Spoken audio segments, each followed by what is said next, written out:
Hallelujah.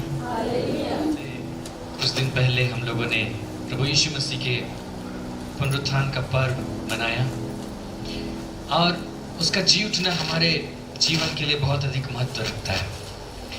हम लोग इस बात को तो जानते हैं कि उसका क्रूस पर मरना, उसका लहू बहाना हमारे लिए बहुत महत्वपूर्ण है, लेकिन बाइबल ये बताती है कि यदि वो जी करके नहीं उठा होता तो सब कुछ व्यर्थ हो जाता है। पहला कुरिन्थ और उसके अध्याय 15, पहला कुरिन्थ की पत्री और उसके 15वां अध्याय और उसके 14 पद को अगर आप देखेंगे और 17 पद 14 और पद 17 अगर हम देखें तो वहाँ पर लिखा गया है कि और यदि मसीह नहीं जी उठा तो हमारा प्रचार करना भी व्यर्थ है और तुम्हारा विश्वास भी व्यर्थ है। पद 17 में लिखा है और यदि मसीह नहीं जी उठा तो तुम्हारा विश्वास व्यर्थ है और तुम अब तक अपने पापों में फंसे हुए हो।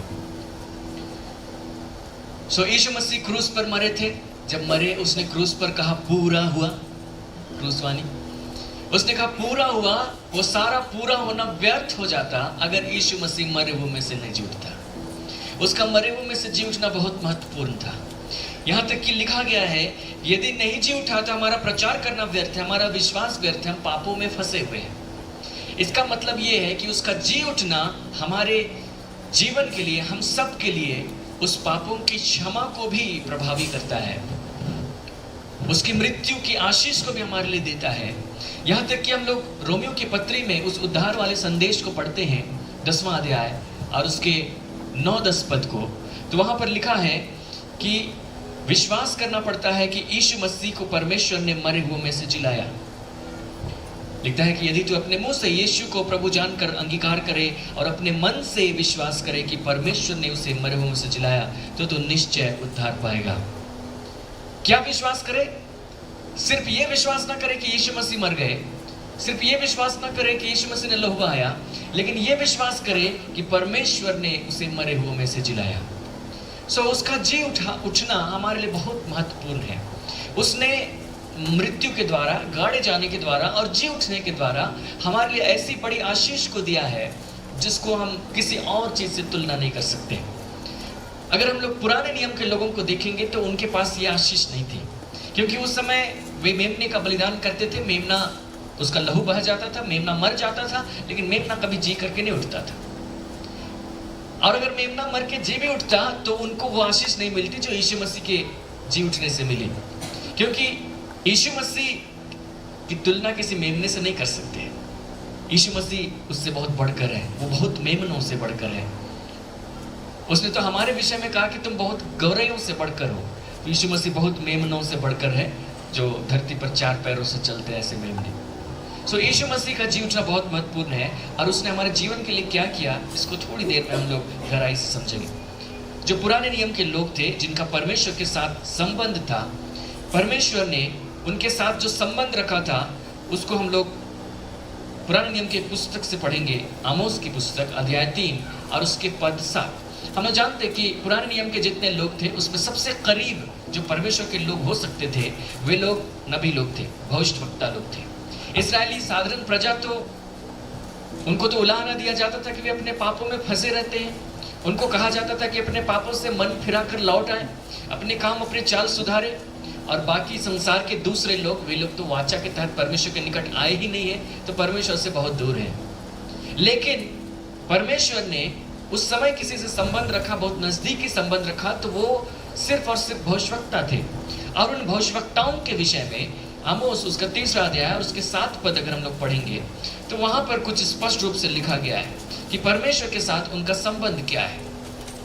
आमोस की पुस्तक अध्याय 3 और उसका पद 7 लिखता है, इसी प्रकार से प्रभु यहोवा अपने दास भविष्यवक्ताओं पर अपना मर्म बिना प्रकट किए कुछ भी ना करेगा। तो खैर बाकी कुछ करेगा ना करेगा वो अलग बात है, लेकिन उसने कहा अपने दास भविष्यवक्ताओं पर। परमेश्वर और पुराने नियम के भविष्यवक्ताओं के बीच में जो संबंध है वो स्वामी और दास का है। भविष्यवक्ता परमेश्वर के दास से। हम लोग पिछले हफ्ते जब यहाँ आए थे हमने इस बात को सीखा था कि यूहन्ना बपतिस्मा देने वाला किसी भविष्यवक्ता से भी बड़ा है और हम उससे भी बड़े। हमारा संबंध कुछ ज्यादा नजदीक ला दिया गया। लेकिन इनका संबंध क्या था? इनका संबंध परमेश्वर के साथ एक दास का था। चाहे वे कितनी भी कोशिश कर ले, कितनी भी अच्छी सेवकाई कर ले, कितना भी परमेश्वर के मन के अनुसार चल ले, लेकिन उनका जो परमेश्वर के साथ संबंध था वो एक दास का था। और संसार में हम लोग जो थे, अर्थात हम लोग तो इस्राएली नहीं थे, हम लोग तो शारीरिक रूप से अन्य जाति हैं। हम लोगों का परमेश्वर के साथ क्या संबंध था? हमारा संबंध तो और भी बुरा था। हम लोग इफिसियों की पत्री में पढ़ेंगे, इफिसियों की पत्री और उसका 2 अध्याय और इसके 12 पद। इफिसियों की पत्री और उसका 2 अध्याय और उसके 12 पद देखिए, यहां पर लिखा है, तुम लोग उस समय अर्थात जब सुसमाचार तुम तक नहीं पहुंचाया गया था, तो तुम लोग उस समय मसीह से अलग और इज़राइल की प्रजा के पद से अलग किए हुए और प्रतिज्ञा की वाचाओं के भागी न थे और आशाहीन और जगत में ईश्वर रहित थे। उसने अन्य जातियों के विषय में लिखा, क्योंकि इफिसुस की कलीसिया में ऐसे लोग पाए जाते थे जो अन्य जातियों में से यीशु पर विश्वास किए थे। तो उसने उनसे कहा कि जब तक सुसमाचार तुम तक नहीं पहुंचा था, जब तक अनुग्रह की बात तुम पर प्रकट नहीं हुई थी, तब तक तुम लोग मसीह से अलग थे, इज़राइल की प्रजा के पद से अलग थे और प्रतिज्ञा की वाचाओं के भागी नहीं थे। मतलब किसी वाचा के तहत परमेश्वर के पास आए हैं ऐसा नहीं, कोई संबंध नहीं था परमेश्वर के साथ, और आशाहीन थे। इस संसार में उनका क्या होगा कुछ नहीं पता, आशाहीन थे और जगत में ईश्वर रहे थे, परमेश्वर उनके पास नहीं था। हमने जानते हैं संसार में रहते हुए, संसार में मनुष्यों ने बहुत अपने अंदर में इस प्यास को पाया है कि काश की परमेश्वर के साथ हमारा मेल मिलाप हो जाए, और उस प्यास के कारण से उन्होंने बहुत सारे दर्शन अर्थात फिलॉसफी उन्होंने बनाए, जिसको हम लोग इस संसार में अलग अलग धर्मों के नाम से पाते हैं। और वे इसी प्रयास का हिस्सा थे कि किसी तरीके से हम परमेश्वर के साथ फिर से एक हो जाएं, फिर से हमारा संबंध जुड़ जाए। लेकिन चाहे कितनी भी अच्छी फिलॉसफी लोगों ने बनाई, चाहे कितने भी अच्छे प्रयास लोगों ने किए, लेकिन यदि सुसमाचार उन तक नहीं पहुंचा था, उन्होंने उस पर विश्वास नहीं किया था, तो उनकी वास्तविक स्थिति यही है कि मसीह से अलग, इज़राइल की प्रजा के पद से अलग किए हुए। इज़राइल की प्रजा के पद के वारिस होना क्यों जरूरी था? क्योंकि सारी आशीषें उधर से मिल रही थी, परमेश्वर ने उन्हीं लोगों को चुना था। प्रतिज्ञा की वाचाओं के भागी ना थे, ऐसी वाचा जिसमें प्रतिज्ञाएं आई थी, अब्राहम को दी हुई प्रतिज्ञाएं, और आशाहीन थे, जगत में ईश्वर रहित थे। तो इस संसार में मनुष्य ने अपने तरीके से प्रयास किया परमेश्वर के पास आने का, लेकिन परमेश्वर की नजर में यही सच है, ईश्वर रहित। क्योंकि मनुष्य के अंदर में पाप था, पाप के कारण से वे परमेश्वर से दूर थे। इस्राएली प्रजा के लिए तो कुछ भी प्रावधान था, कम से कम मेमने का लहू चढ़ाते थे और अपने पापों से क्षमा की कुछ निश्चयता की बातों को सुनते थे। भविष्यवक्ताओं के लिए तो और भी बेहतर था, कम से कम परमेश्वर का आत्मा उनके ऊपर आता था। लेकिन बाकी लोग, हम साधारण लोगों के लिए क्या था? हम ईश्वर रहित थे। हम ईश्वर के विषय में जानते तो थे, थोड़ा बहुत सुनते तो थे, हमारी लालसा तो थी, हम भक्ति से चलने की कोशिश करते थे, लेकिन परमेश्वर की दृष्टि में जो वास्तविकता थी वो ये थी कि जगत में हम ईश्वर रहित थे। लेकिन एक और पद है जो इससे भी भयानक सच को प्रकट करता है, और हम उस सच को जानते हैं तो हम परमेश्वर के प्रेम को भी समझते हैं। हम लोग उसको कुलुसियों की पत्री से पढ़ेंगे, कुलुसियों की पत्री और उसके 1 अध्याय और उसके 21 पद। कुलुसियों की पत्री अध्याय 1 और उसका 21।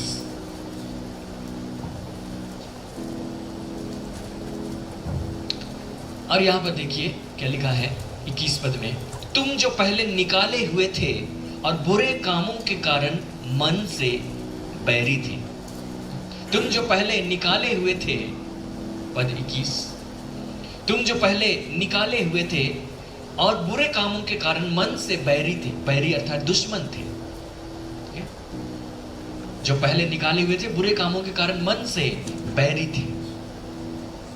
लिखता है इंग्लिश में, and you who ones were alienated and enemies in your mind. हम शत्रु थे।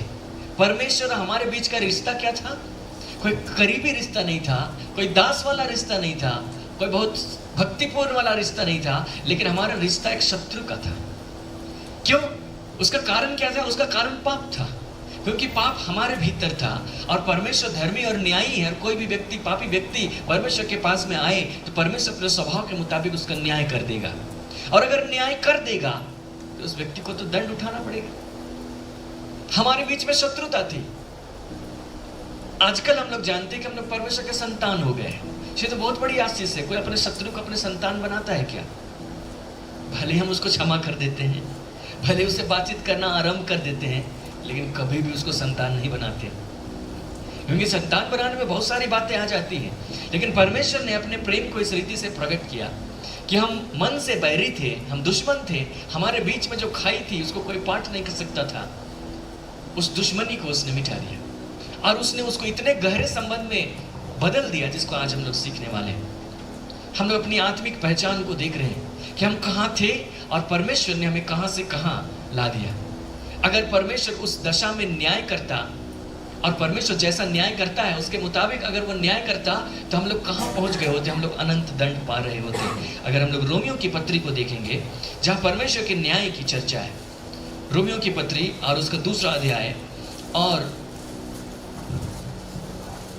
उसके 5वें पद से अगर हम लोग देखते हैं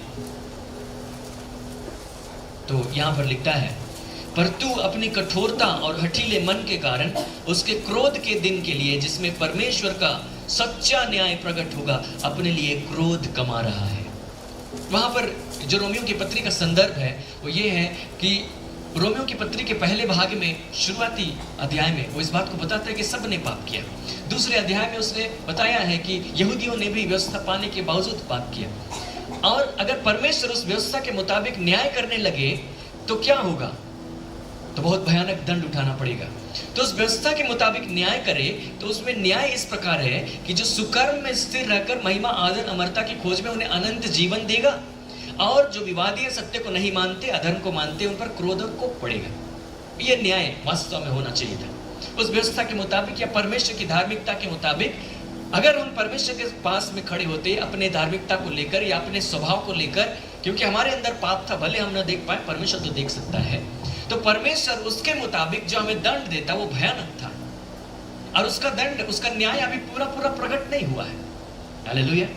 उसका न्याय अभी पूरा प्रकट नहीं हुआ और उसके विषय में लिखता है, हमने 5 पद में पढ़ा कि तो अपने कठोरता और हठीले मन के कारण उस क्रोध के दिन के लिए जिसमें परमेश्वर का सच्चा न्याय प्रकट होगा अपने लिए क्रोध कमा रहा है। मतलब एक दिन है जिसमें परमेश्वर का सच्चा न्याय प्रकट होगा, अभी वो प्रकट नहीं। तो अगर परमेश्वर उस हिसाब से दंड देने लगे तो संसार में कितने हैं जो बचेंगे? क्योंकि सब तो उसके दुश्मन ठहरे थे। और अगर इसी रोमियो की पत्री का निष्कर्ष हम पढ़ेंगे 3 अध्याय का 19 पद 19, तो वहां पर हम लोग इस बात को देख सकते हैं कि ऐसा एक भी नहीं है जो परमेश्वर के दंड के योग्य न ठहरे। 19 पद को देखिए, हम जानते हैं कि व्यवस्था जो कुछ कहती है उन्हीं से कहती है जो व्यवस्था के दिन है, इसलिए कि हर एक मुंह बंद किया जाए और सारा संसार परमेश्वर के दंड के योग्य ठहरे। सारा संसार परमेश्वर के दंड के योग्य ठहरे। अभी हम लोग यहूदियों को थोड़ा बेहतर बता रहे थे, क्यों? क्योंकि वे परमेश्वर के साथ एक वाचा के संबंध में आए थे। बाकी हम अन्य जाति लोग, हमारा तो ऐसी ही शत्रुता थी। ऐसी शत्रुता की स्थिति में हम आए तो हमको तो दंड मिलेगा ही, क्योंकि हम में से कोई नहीं क्लेम कर सकता है कि हम सुकर्म में स्थिर रहकर महिमा आदर और अमरता की खोज में।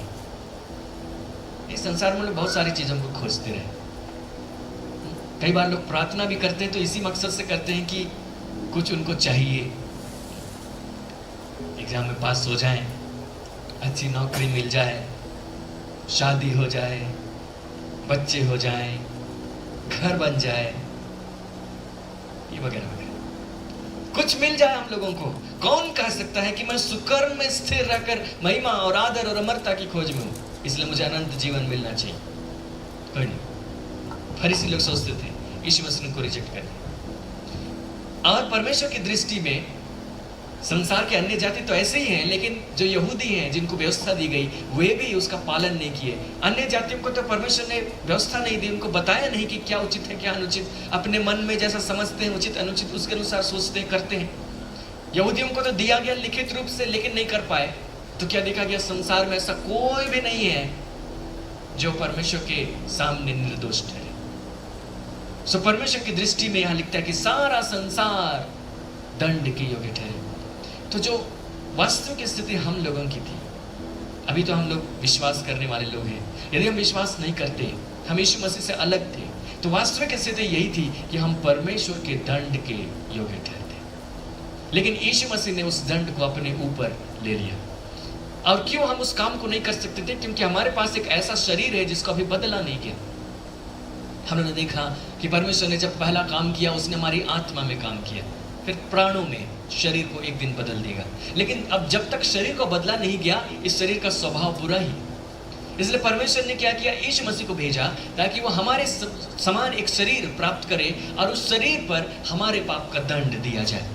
इस रोमियो की पत्री में 8वें अध्याय और उसके 3 पद को अगर आप देखें तो आप इस बात को लिखा हो पाएंगे कि जो काम व्यवस्था शरीर के कारण दुर्बल होकर न कर सकी, क्योंकि शरीर दुर्बल है, शरीर हमेशा पाप की तरफ आकर्षित होता है, शरीर पाप में स्वभाव में ले जाता है, तो इसलिए व्यवस्था अच्छी बातों का साक्षी होने के बावजूद, अच्छी बातों को सिखाने के बावजूद वो सफल नहीं हो पाई। उस काम को परमेश्वर ने किया। कैसे? अर्थात अपने ही पुत्र को पापमय शरीर की समानता में और पाप बलि होने के लिए भेजकर शरीर में पाप पर दंड की आज्ञा दी। सो जो दंड हम लोगों को मिलना चाहिए था, सारा संसार परमेश्वर के दंड के योग्य ठहरे, उस दंड को देने के लिए उसने एक देह तैयार की और वो देह यीशु मसीह का देह था। सोचिए, उस देह को तैयार करने के लिए परमेश्वर ने कितना आश्चर्य कर्म किया। मरियम के पास उसने स्वर्गदूत को भेजा। अब मरियम ने उस शब्द पर विश्वास किया जो स्वर्गदूत ने कहा। वो गर्भवती हुई और एक ऐसा शरीर उसको दिया गया जो हम लोगों के समान था। फर्क इतना था कि हमारे पास शरीर है, हम लोग पाप करते हैं, यीशु मसीह ने कोई पाप नहीं किया था। उसकी गवाही देने वाले एक से एक लोग हैं, उसके समान कोई भी नहीं है यीशु मसीह के समान। मैं इस बात को ढूंढ कर पढ़ रहा था कि यीशु मसीह की पवित्रता या उसके निष्पाप होने की गवाही कौन कौन देते हैं, तो मैं देखता हूँ कि उसके अपने परिवार वाले देते हैं यीशु मसीह के निष्पाप होने की गवाही। उसके अपने चेले देते हैं जो 3.5 साल तक उसके साथ साथ घूमते फिरते रहे। मैं यीशु मसीह के जैसा परफेक्ट नहीं हूँ। अगर आप यीशु मसीह के चेलों के जैसे रात और दिन 3.5 साल तक मेरे साथ रहेंगे, उसके बाद आपको पूछा जाएगा कि कैसा आदमी है, तो शायद आप बता दें कि नहीं नहीं ऐसा तो ठीक है, अच्छा स्टेज में तो अच्छा ही बोलता है, लेकिन ऐसा ऐसा काम तो ठीक नहीं करता है। सो यीशु मसीह के चेले 3.5 साल तक उसके साथ में रात दिन रहे। वे लोग परफेक्ट लोग थे जिनको पूछा जाना चाहिए जरूर कुछ गलती किया होगा और तुम लोग बता सकते हो।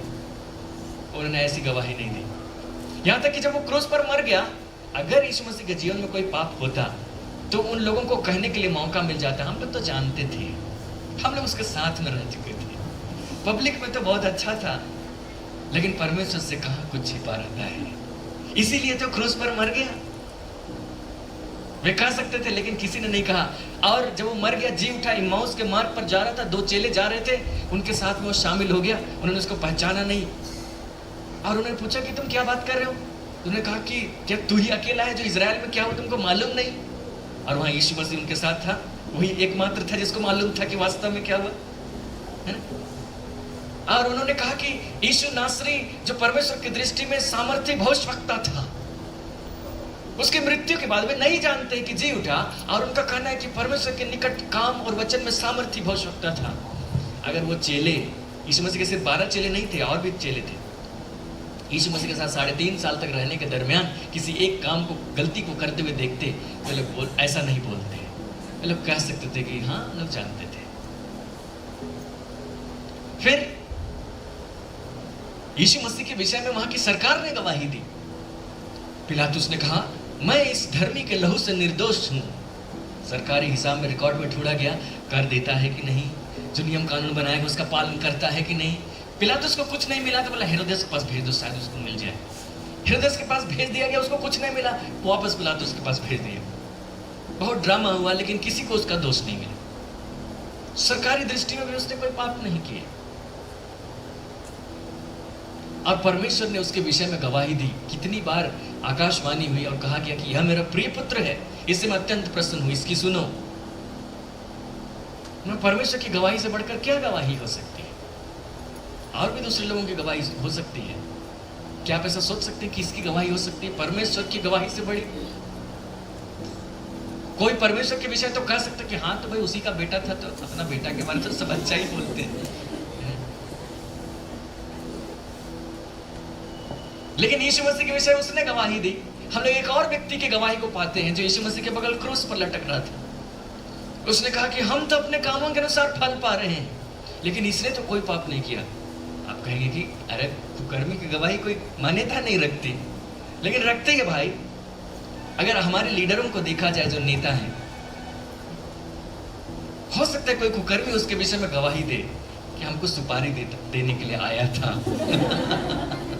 ठीक है, सारा काम पब्लिक में तो ठीक करता था, लेकिन रात के अंधेरे में हमारे पास आता था, मिलता था और कहता था हमारे विरोधियों को मरवा दो।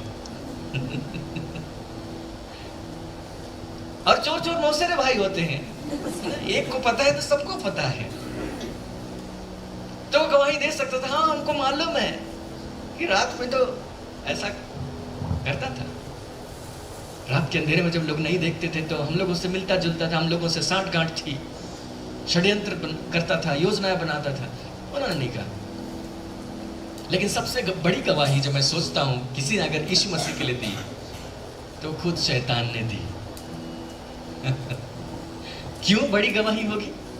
क्योंकि भाई अपने बेटे के लिए तो कोई पिता अच्छा ही कहेगा, लेकिन अपने दुश्मन के लिए अगर एक भी गलती देखे तो जरूर उसको लोग बोलते हैं, है ना? और शैतान ने अगर देखा होता कि यीशु मसीह ने एक भी गलती की है तो कभी नहीं कहता यीशु नासरी तू परमेश्वर का पवित्र जन है। सर कितनी बार आराधनालय में जब यीशु मसीह प्रचार करते थे, दुष्टात्मग्रस्त लोग ऐसी बातों को बोलते थे। अगर शैतान को मालूम रहता ये गलती कर रहा है तो वहां पर वो दुष्टात्मा उसको नहीं बोलता कि तू परमेश्वर का पवित्र जन है, उसको चैलेंज करता, तू अपने को मसीह कहता है, मालूम नहीं हमको? हाँ, तू क्या ये सोचता है कि मुझे मालूम नहीं कि तू क्या क्या काम करता है? लेकिन दुष्ट आत्मा की गवाही है कि यीशु मसीह पवित्र जन है और वो उसका दुश्मन है। सोचिए अगर दुश्मन के मुंह से ये निकल रहा है तो ये कितनी बड़ी गवाही है। परमेश्वर इस बात को स्पष्ट रूप से वचन में प्रकट कर देता है। यीशु मसीह सब बातों में हमारे समान परखा तो गया परंतु निष्पाप निकला। उसके पास हमारे समान शरीर तो था, लेकिन उसने हमारे समान कोई पाप नहीं किया था। लेकिन उसी शरीर पर परमेश्वर ने हमारे पाप का दंड दे दिया ताकि वो काम जो व्यवस्था हमारे शरीर के कारण दुर्बल होकर ना कर सकी, परमेश्वर खुद करे, क्योंकि सारा संसार परमेश्वर की दृष्टि में दंड के योग्य था। तो सारे दंड को उठाकर यीशु मसीह पर डाल दिया गया और यीशु मसीह पर उस पाप के दंड की आज्ञा दी गई। और इसकी वजह से यीशु मसीह का लहू बहा और यीशु मसीह की मृत्यु हुई, वो हमारे पापों के दंड के लिए था। हम लोग इन बातों को जानते हैं। लेकिन जब यीशु मसीह नहीं मरे थे, जीवित थे, उसने बहुत सारे लोगों को चुन लिया था कि वे उसके अपने लोग कहलाएं। अगर हम लोग यूहन्ना के सुसमाचार में पढ़ेंगे तो हम लोगों को बहुत अद्भुत तरीके से ये बातें दिखाई देंगी। दूसरा अध्याय को अगर आप देखें तो वहां पर यीशु मसीह के 12 शिष्यों का जिक्र है। 12 करके उनका नाम तो नहीं लिखा है, लेकिन दूसरा अध्याय उसके 2 पद में लिखा है यीशु मसीह और उसके चेले भी उस विवाह में निमंत्रित थे। एक विवाह में, काना नगर के विवाह में उनको निमंत्रण दिया गया था और यीशु मसीह और उसके कौन लोग निमंत्रित थे? चेले। तो उसने जब प्रचार करना आरंभ किया तो आरंभ ही किया था तो उसने लोगों को चुनना शुरू किया कि कौन मेरे चेले हो जाएं। बाकी तो जनरल पब्लिक होंगे जिनको वचन सुनाया जाएगा, लेकिन जो मेरे बाद उस काम को आगे बढ़ाएंगे उसके लिए मैं अभी से लोगों को ट्रेनिंग देना शुरू कर देता हूँ। शुरुआत में उसने 12 लोगों को चुना और 12 लोग क्या कहलाए यहाँ पर? चेले। अगर मत्ती की पुस्तक में हम पढ़ते हैं तो बाद में लिखा गया यही लोग प्रेरित कहलाए। लेकिन इनका जो यीशु मसीह के साथ संबंध था, चेले का संबंध था। प्रभु यीशु मसीह उनके लिए गुरु था और वे उसके शिष्य थे। तो उनका जो संबंध था यीशु मसीह की मृत्यु से पहले तक वो चेले का था। यीशु मसीह गुरु है, वे उसके स्तर में नहीं है। यीशु मसीह ने तो यह भी कहा था कि कोई भी चेला अपने स्वामी से बड़ा नहीं होता। तो उन्होंने अपने शिष्यों से इस बात को बताया कि तुम मुझसे बड़े नहीं हो सकते, मेरे समान एक दिन जरूर हो सकते हो। मेरे समान मतलब जिस प्रकार मैं दुख उठाऊंगा तुम भी दुख उठाओगे, मेरी बातों को लोग स्वीकार करेंगे तो तुम्हें भी स्वीकार करेंगे। तो उसने इस बात को बताया कि शुरुआत में उसका जो संबंध था उनके साथ वो एक गुरु और शिष्य का था। वो उसको सिखाएगा और लोग उनको सीखेंगे। लेकिन उसने बाद में इस संबंध को थोड़ा और डिफाइन किया। हम लोग अगर यूहन्ना के सुसमाचार और उसके 15वें अध्याय को देखें तो हम लोग इस बात को देख सकते हैं।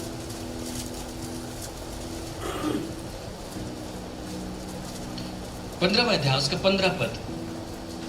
पता नहीं ये संबंध कभी दूसरे सुसमाचार में दूसरे पदों में व्यक्त किया गया या नहीं, लेकिन यीशु मसीह ने उनसे कहा था, अब से मैं तुम्हें दास ना कहूंगा, क्योंकि दास नहीं जानता कि उसका स्वामी क्या करता है। तो कभी चेलों का संबंध यीशु मसीह के साथ में दास का भी था। दास अर्थात उसको स्वामी आज्ञा देगा और उसको करना पड़ेगा। स्वामी सारी भेद की बातों को नहीं बताएगा, उसके मन में योजनाएं हैं, उसने दासों के लिए नियुक्त किया है कि ये काम करें, उस काम को करने के लिए भेज देगा, वे करेंगे। लेकिन उसने कहा कि मैं तुम्हें दास ना कहूंगा। हम लोग ने देखा था पुराने नियम के भविष्यवक्ताओं का जो संबंध परमेश्वर का के साथ में था, वो दास का था। वे परमेश्वर के दास कहला, दास भविष्यवक्ता। और यहाँ भी चेले किसी न किसी रीति से दास कहला रहे थे, लेकिन यीशु मसीह कह रहे हैं, अब मैं तुम्हें दास नहीं कहूंगा परंतु मित्र कहूंगा, परंतु मैंने तुम्हें मित्र कहा। कोई भी दास किसी भी स्वामी का मित्र नहीं होता। कोई भी नौकर अपने घर के मालिक का मित्र नहीं होता। उसका जो मालिक है उसको कुछ काम कराता है और वो काम करता है, उसके लिए मजदूरी देता है, ये होता है, लेकिन उसको मित्र नहीं बनाता, क्योंकि दोनों की स्थिति एक समान नहीं है, दोनों एक लेवल पे नहीं है। स्वामी ऊपर है और जो दास है वो नीचे है, दोनों एक स्तर के नहीं है। लोग अपना अपना स्टेटस मेंटेन करते हैं। लेकिन उसने कहा कि मैं तुम्हें दास नहीं कहूंगा, अब वो संबंध थोड़ा और करीब किया जाए। वो संबंध क्या किया जाए? अब मैं तुम्हें मित्र कहता हूं, अब मैं तुम्हें दास नहीं कहूंगा परंतु मित्र कहा है। तो उसने संबंध को और अधिक नजदीक ला दिया। तो ये संबंध सिर्फ चेलों का नहीं है, लेकिन हम लोगों का भी संबंध यीशु मसीह के साथ इंप्रूव हुआ इनके साथ। अगर ये लोग यीशु मसीह के चेले कहलाए, अगर ये लोग यीशु मसीह के दास कहलाए, जबकि वे यीशु पर विश्वास करते थे, उसके पीछे चले, और उनको यीशु मसीह ने कहा कि अब मैं दास नहीं कहूंगा, अब तुम मेरे मित्र हो, तो इसका मतलब हम लोग भी कह सकते हैं कि हम लोग यीशु पर विश्वास करने के द्वारा हम उसके मित्र हैं। तो मित्र हैं तो हम लोगों को क्या बेनिफिट मिलेगा, क्या लाभ मिलेगा? यही लाभ मिलेगा कि जिस प्रकार एक मित्र दूसरे मित्र से कुछ बातें नहीं छुपाता, सारी बातों को शेयर करता है, उसी प्रकार परमेश्वर अपनी बातों को हमारे साथ शेयर करेगा। परमेश्वर अपनी बातों को हमारे साथ शेयर करेगा। हर एक दास पर वो बातें शेयर नहीं करेगा। जैसे आप भविष्यवक्ताओं को ले लीजिए, भविष्यवक्ताओं पर भी वे कुछ बातों को शेयर करता था, लेकिन सिर्फ उतना ही जितना जरूरी था।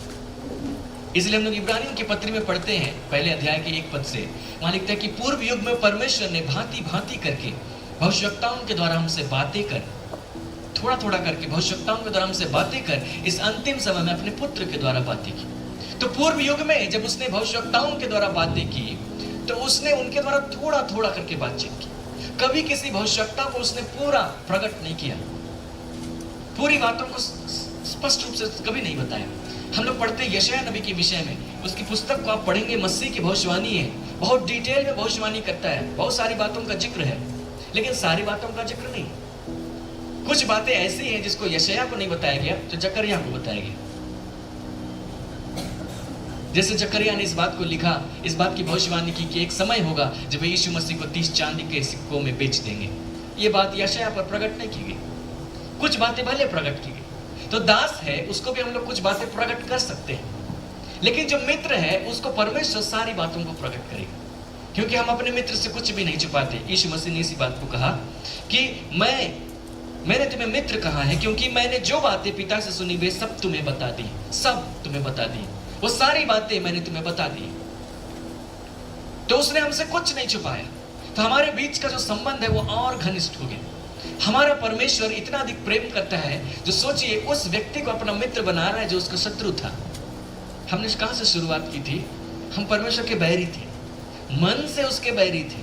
हम लोगों का मिलन हो जाता तो हम मर जाते, हम लोग नरक में चले जाते। लेकिन उस परमेश्वर ने यीशु मसीह के शरीर पर पाप पर दंड की आज्ञा दी, और अब हमारे साथ जो उसका संबंध इंप्रूव किया जा रहा है वो मित्र तक पहुंचा है। परमेश्वर अपनी बातों को हम पर प्रकट कर रहा है।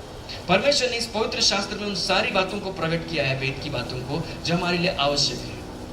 हम लोग धीरे धीरे करके उन सारी बातों को सीख रहे हैं।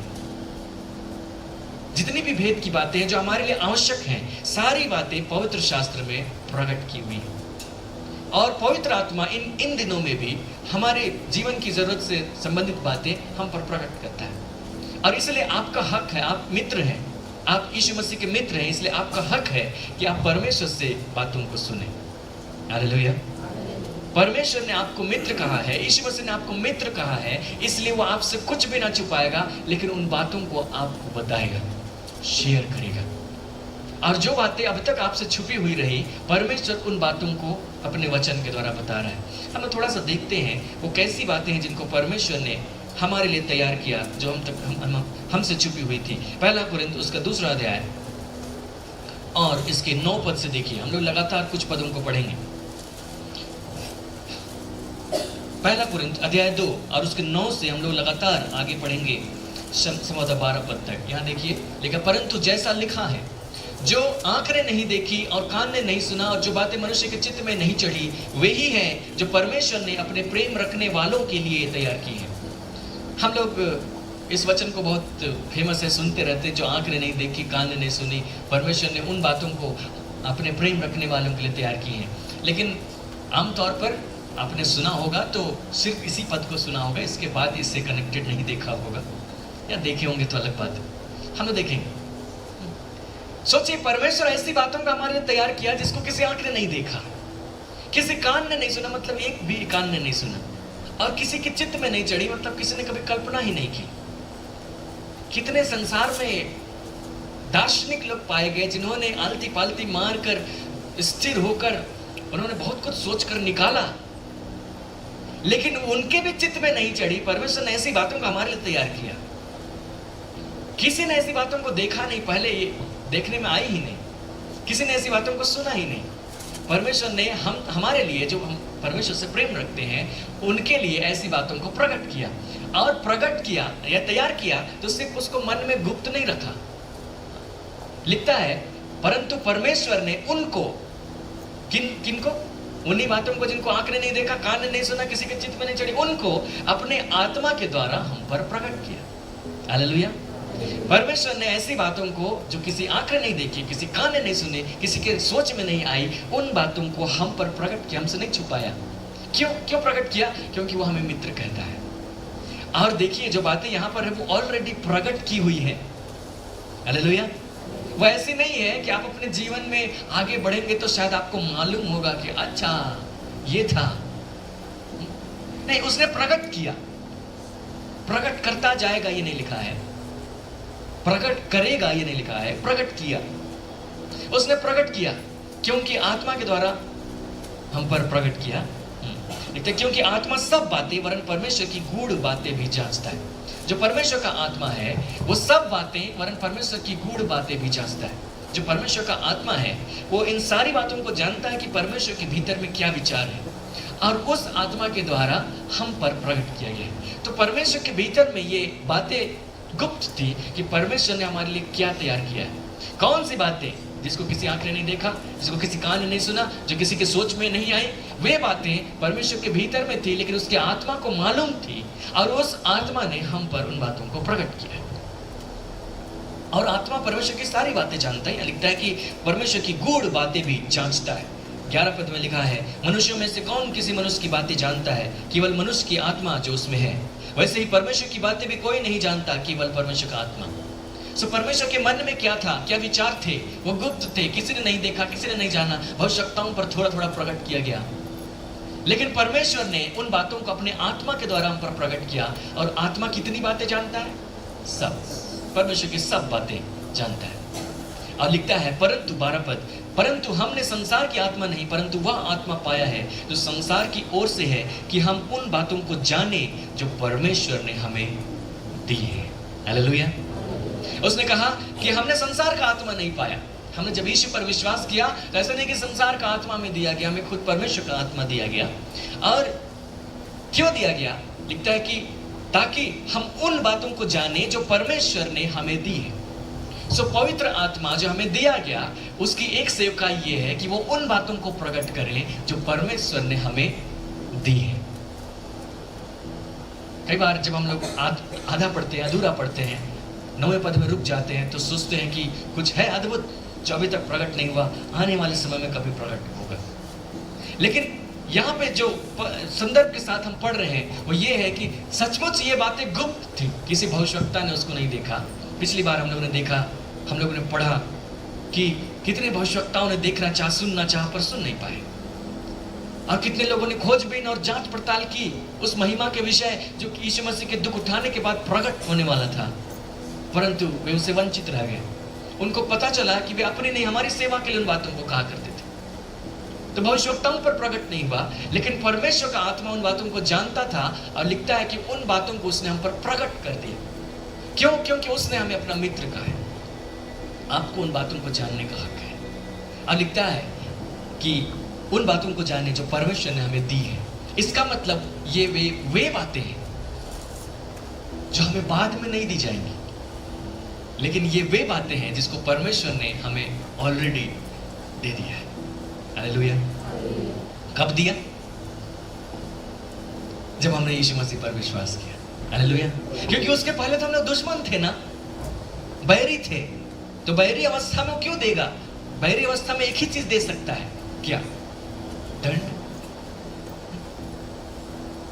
वैसी बातों को क्यों देगा जो आंखें नहीं देखी, कान नहीं सुनी, अद्भुत बातें अपने प्रेम रखने वालों की। जब हमने यीशु पर विश्वास किया, उसी समय उसने कुछ अद्भुत बातों को हमारे लिए दे दिया। और क्या दिया? इसको अपने आत्मा के द्वारा बता भी दिया। हालेलुया।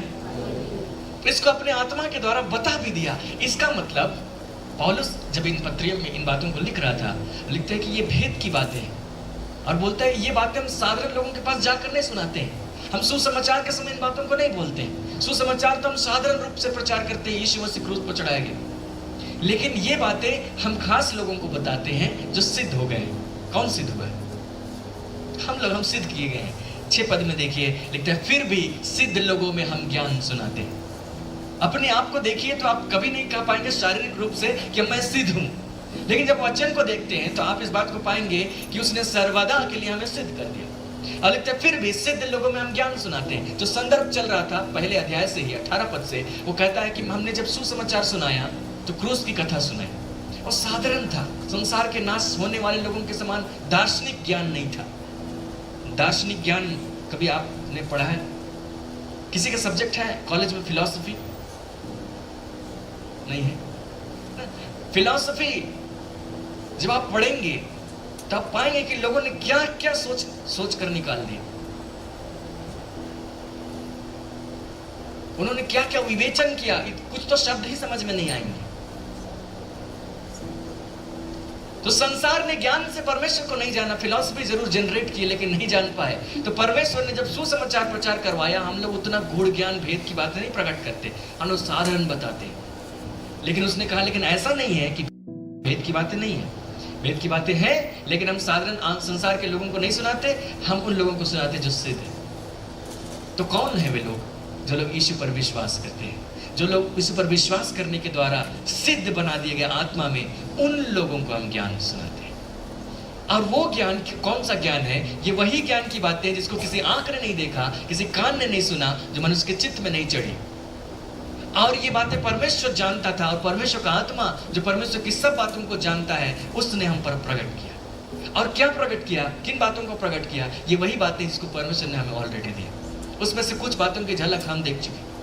उसने हमें क्या दिया? हमें धर्मी ठहराया, उसने हमें पवित्र ठहराया, उसने हमें सिद्ध किया। तो हम लोग ऐसे लोग हो गए जो कोई दार्शनिक अपने आप से सोच नहीं सकता।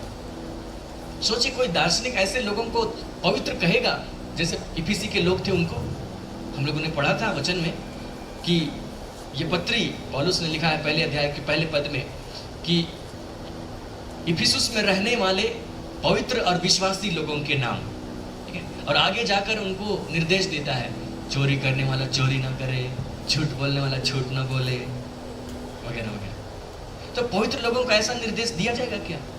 या फिर ऐसे लोगों को पवित्र लोग कह सकते हैं क्या?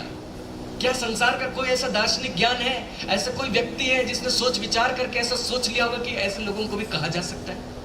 किसी ने।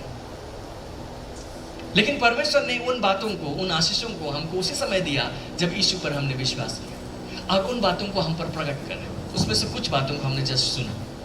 आने वाले दिनों में और भी बातें हैं जिसको हम लोग देखेंगे। और ये बातें आपको कब मिली हैं? जो भी बातें मैं आपको बता रहा हूँ, इन दिनों हम लोग अपनी पहचान के विषय देख रहे हैं। आत्मिक रूप में जब हम यीशु पर विश्वास करते हैं, हमारी पहचान क्या है, हम लोग कौन हैं। तो जो भी बातें हैं वे ठीक उस समय शुरू हो गई जब आपने यीशु पर पहले विश्वास किया। ये आज से नहीं शुरू हो रहा है कि मैं आज से आपको सिखा रहा हूँ तो आज से ऐसा है। ये परमेश्वर की आत्मा ने प्रकट किया, अरे ऑलरेडी प्रकट किया है। पवित्र शास्त्र में सब प्लेन सिंपल ढंग से लिखा हुआ है, बस ये है कि आप उसको कॉम्प्लिकेटेड रूप में पढ़ते रहें। सबको साधारण तरीके से लिखा हुआ है, लेकिन हम ही लोग उसको पेचीदा तरीके से पढ़ते रहे और नहीं समझे। साधारण तरीके से पढ़ेंगे तो सब समझ में। परमेश्वर ने ऑलरेडी प्रकट किया। क्यों प्रकट किया? क्योंकि उसने हमें मित्र कहा है। लेकिन परमेश्वर सिर्फ हम लोगों के साथ मित्रता नहीं रखना चाहता, लेकिन वो उससे भी और अधिक घनिष्ठ संबंध हमारे लिए रखा है। हम लोग यूहन्ना के सुसमाचार में देख रहे थे, हम लोग वहां जाएंगे। ये पद बहुत ही महत्वपूर्ण है। जब उसने जी उठने के बाद कहा, अध्याय 20 और उसके 17, यूहन्ना का सुसमाचार अध्याय 20 और उसके पद 17। हम लोग इस बात को समझने की कोशिश कर रहे हैं कि हम परमेश्वर से कितने दूर थे और हम किस बात के योग्य थे, और परमेश्वर ने हमसे कितना प्रेम किया कि हमें कितना करीब ले आया कि हम उसकी किन बातों के वारिस हो जाएं। यहाँ पर यीशु मसीह मर चुके, उसको गाड़ दिया गया, और लोगों को, चेलों को विश्वास नहीं है कि वो जी उठे हैं। वे तो डर के मारे दरवाजे बंद करके छुपे हुए। कुछ स्त्रियां हैं जो लोग साहस कर रही हैं क्योंकि वे यीशु से प्रेम करती हैं, और वे यीशु के कब्र के पास गई हैं मिलने के लिए। और जब नहीं मिले तो कुछ तो लौट गई, लेकिन एक स्त्री है जो ज़्यादा ही प्रेम करती है, उसका नाम मरियम मगदलिनी है। वो रुक गई रोते हुए, है ना। क्यों रो रही है? इसलिए नहीं कि उसको चंगाई मिलेगी क्योंकि यीशु तो मर गया है, इसलिए नहीं कि उसको कुछ आशीष मिलेगी क्योंकि यीशु तो मर गया है, वो कुछ नहीं कर सकता है। उनकी समझ में तो ये था, लेकिन इसलिए कि उसकी लाश पर हमको सुगंधित द्रव्य लगाने का मौका नहीं मिला, और पता नहीं कहाँ गायब हो गई, वहीं पर पड़ी। तब यीशु मसीह उसके रोने की आवाज को सुनकर वहां पर रुक गए, और उसने कहा, मरियम। तो उसने पीछे मुड़कर देखा, तो उसने सोचा कि तो कोई माली है, फिर भी उसको समझ में आई तो प्रभु है। उसने कहा, प्रभु। उसके पांव पर वो गिरकर छूना चाहती थी। यीशु ने कहा, मुझे मत छू, लेकिन इस समय मैं तुम्हें एक काम देता हूं। और उसने क्या कहा? यीशु ने उससे कहा, मुझे मत छू, क्योंकि मैं अब तक पिता के पास ऊपर नहीं गया, परंतु मेरे भाइयों के पास जाकर उनसे कह दे कि मैं अपने पिता और तुम्हारे पिता और अपने परमेश्वर और तुम्हारे परमेश्वर के पास ऊपर जाता हूं। हालेलुया। यीशु मसीह वहां पर से जा रहे थे स्वर्ग की ओर। जानते क्यों? क्योंकि यीशु मसीह की मृत्यु के बाद वचन कहता है इब्रानियों की पत्री में, उसने अपना लहू लेकर स्वर्गीय स्थान में प्रवेश किया, महायाजक का काम निभाने के लिए। पुराने समय में महायाजक उस काम को करते थे कि साल में एक बार जब प्रायश्चित का दिन होता था, योम किपुर, उस दिन एक मेमना बलिदान किया जाता था, और उसका लहू लेकर महायाजक परम पवित्र स्थान में प्रवेश करता था, साल में एक बार। सो यीशु मसीह भी जब हमारे लिए बलिदान हुआ, तो उसका लहू किसी संसार के तंबू में नहीं, यरूशलेम के मंदिर में नहीं, लेकिन सीधे स्वर्ग में पहुंचाया जाए, इसकी आवश्यकता थी। तो इसलिए यीशु मसीह ठीक जी उठने के बाद अपना लहू लेकर जा रहे होंगे, लेकिन मरियम की आवाज को सुनकर वो रुक गए। मरियम उसको छूना चाहा तो मना कर दिया। बाद में थोमा को आके बोले, छू कर देखो, क्योंकि तब तक काम निपटा दिए, ऊपर जाकर लहू चढ़ा दिए। वो लहू हमारी चुड़ौती की यादगारी के लिए हमेशा परमेश्वर के सामने है। सो उसने कहा, मुझे मत छू, लेकिन अब इसलिए कि मैं जी उठा हूं, तू जा, मेरे पिता और तुम्हारे पिता और उन चेलों के पिता, उनके पास मैं जा रहा हूं, ये बता दो। संबंध और गहरा हो गया। कोई भी इस संसार में ऐसा मित्र नहीं है जो दूसरे मित्र को अपने संपत्ति में हक देता है। कोई है क्या ऐसा मित्र? जरूर होगा कि सारी बातें शेयर कर लेंगे, लेकिन जो अपनी संपत्ति में हिस्सा देने का मौका आए, तो तुम्हारी वंशावली और हमारी वंशावली मिलती नहीं है। तुम हमारी संपत्ति के वारिस नहीं। मित्र है, यहां तक ठीक है, लेकिन परमेश्वर ने हमसे इतना प्रेम किया कि उसने संबंध को और गाढ़ा किया, और वो गाढ़ा किया हुआ संबंध यीशु मसीह के जी उठने पर आधारित है। हालेलुया। यीशु मसीह के जी उठने पर, इसलिए हम लोग कह रहे थे कि यीशु मसीह का जी उठना इतना महत्वपूर्ण है। जब तक यीशु मसीह मर के जी नहीं उठे, तब तक नहीं कहा गया कि तुम्हारे पिता और मेरे पिता, हम लोग एक ही रिश्तेदार हो गए। लेकिन जब ये जी उठा तो उसने कहा, पहले तो वो कह रहा था, पहले मैं तुम्हें दास नहीं कहूंगा, मित्र कहूंगा। ठीक है, दास और मित्र तक हो गया, फिर मर गए। अब गहरा संबंध हो गया, अब वे मेरे भाई हैं, वे मेरे भाई हैं। मेरे अपने लोग हैं। तो आप लोग ये मत सोचिए कि हम तो बहन होते हैं। इब्रानियों की पत्री में देखिए और उसका दूसरा अध्याय और उसका 11 पद, 11 से लेके हम लोग पढ़ेंगे 14 तक। लिखता है, क्योंकि पवित्र करने वाला और जो पवित्र किए जाते हैं सब एक ही मूल से हैं, इसी कारण वह उन्हें भाई कहने से नहीं लजाता। ठीक है, वह उन्हें भाई कहने से नहीं लजाता। पवित्र करने वाला अर्थात परमेश्वर यीशु मसीह, और जो पवित्र किए जाते हैं अर्थात हम लोग, वे एक ही मूल से हैं। हम लोग का एक ही मूल हो गया। अब हमारा पिता परमेश्वर हो गया, इसलिए वह उन्हें भाई कहने से नहीं लजाता। हम लोग यीशु मसीह के भाई हैं। वह कहता है, मैं तेरा नाम अपने भाइयों को सुनाऊंगा। ये भविष्यवाणी थी। सभा के बीच में मैं तेरा भजन गाऊंगा, और फिर यह मैं उस पर भरोसा रखूंगा, और फिर यह देख मैं उन लड़कों सहित जिसे परमेश्वर ने मुझे दिए। इसलिए जबकि लड़के मांस और लहू के भागी हैं, तो वह आप भी उनके समान उनका सहभागी हो गया, ताकि मृत्यु के द्वारा जिसे मृत्यु पर शक्ति मिली थी अर्थात शैतान को निकम्मा कर दे। तो वह हमें भाई कहने से नहीं लजाता। भविष्यवाणी थी पहले ही कि मैं तेरा नाम अपने भाइयों को सुनाऊंगा। सो कौन है यीशु मसीह के भाई? हम लोग। आप हमें बोलिए, हम तो बहन होंगे। जब इब्रानियों का कल्चर हम जाते हैं तो वहां पर जो संबोधन प्राथमिक रूप से किया जाता है, वहां जो संस्कृति थी उसके मुताबिक पुरुषों को ही अधिकार प्राप्त था, स्त्रियों को उसके बाद मिलता था। तो क्योंकि इब्रानी कल्चर में, इब्रानी संस्कृति में रहने वाले लोगों के दरमियान ये वचन लिखा गया, तो उसी संस्कृति के हिसाब से बात की गई। तो भाई के नाम से लिखा गया, लेकिन उसमें सारे लोग आ जाते हैं। ठीक है, भाई लोग जब सुन लेंगे तो अपनी पत्नियों को जाके बता देंगे, और वे लोग भी सुन लेंगे, ग्रहण कर लेंगे। इसलिए कई बार आप इसी प्रकार लिखा हो पाएंगे, बाइबल ऐसे बात करती मानो आदम से बात कर रही है, मनुष्य से बात कर रही है, और उसमें सारे लोग आ जाते हैं। जैसे भजन संहिता 133 में लिखा है कि क्या ही मनोहर और भली बात है कि भाई लोग आपस में मिले रहें। या तो हारून के उस तेल के समान है, उस तेल के समान जो हारून के सिर पर डाला है। तो भाई लोग आपस में मिले रहें और बहन लोग अलग अलग रहें, इसका कोई अर्थ नहीं निकलता। तो सारे लोग एक होकर रहे प्रभु के लोग, लेकिन भाई शब्द इस्तेमाल किया। तो उसी प्रकार हम लोग यीशु मसीह के साथ एक लेवल पर आ गए। तो यीशु मसीह के साथ हमारा संबंध क्या हो गया? अब हम उसके भाई हो गए। अगर हम उसके भाई हो गए तो इसका मतलब है कि वो तो परमेश्वर का पुत्र है यीशु मसीह, तो हम भी परमेश्वर के पुत्र हो गए। और अगर पुत्र है तो यीशु मसीह परमेश्वर का वारिस है, तो हमको भी वारिस होना चाहिए। और बाइबल कहती है कि हम वास्तव में उसके वारिस हैं।